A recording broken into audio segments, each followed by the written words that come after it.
வணக்கம். இன்னைக்கான வீடியோ என்னன்னு பார்த்தீங்கன்னாக்கா, தனதா யக்ஷினியோட வசியத்தை பற்றி பார்க்க போகிறோம். நம்ம வரிசையாக ஆண், பெண் வசியத்தில் நிறைய விஷயங்கள் பார்த்துருந்தோம். யக்ஷினி வகையும் நிறையா வீடியோ போட்டிருந்தோம். தனதா யக்ஷினியோட வேலை என்னன்னு கேட்டிங்கன்னா, உங்களுக்கு வசியம் பண்ணிட்டோம் அப்படின்னாக்கா, அவங்க உங்களுக்கான பெண் எந்த பெண் உங்களுக்கு வசியம் ஆகணும்னு நினைக்கிறீங்களோ, உங்களை நோக்கி அட்ராக்ட் ஆவாங்க. இப்போ 10 ஆண்கள் இருக்காங்க அப்படின்னா, உங்களை மட்டும்தான் ஸ்பெஷலாக எல்லா பொண்ணும் பார்ப்பாங்க. இது ஒன்று. 2வது விஷயம் என்னன்னாக்கா, எதிரி தொல்லை உங்களுக்கு டோட்டலாக இருக்காதுங்க. அவ்வளோ பிரமாதமாக வேலை செய்யும். இவங்களுக்குன்னு ஸ்பெஷலாக மந்திரம் கூட இருக்குது. அதை நான் நீங்கள் கால் பண்ணும்போது நான் சொல்கிறேன். சரிங்களா? எக்கச்சக்க பேருக்கு நம்ம வசியம் பண்ணி கொடுத்துட்ருக்கோம் வெளிநாடு வரையும். சரிங்களா?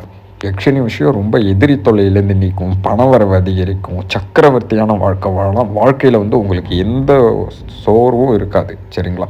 பணவரவு பிரச்சனை, எதிரி தொல்லை, வீட்டில் மனக்குறை இருந்தால் எல்லாமே தீர்ந்துடும். நெகட்டிவாக ஃபீல் பண்ணுறது, சந்தோஷம் இல்லாமல் இருக்கீங்களா, எல்லாத்துக்கும் தீர்வு இருக்குது. கால் பண்ணுங்கள், சிறப்பான முறையில் பண்ணலாம். கால் எடுக்கலைன்னா வாட்ஸ்அப் வாங்க.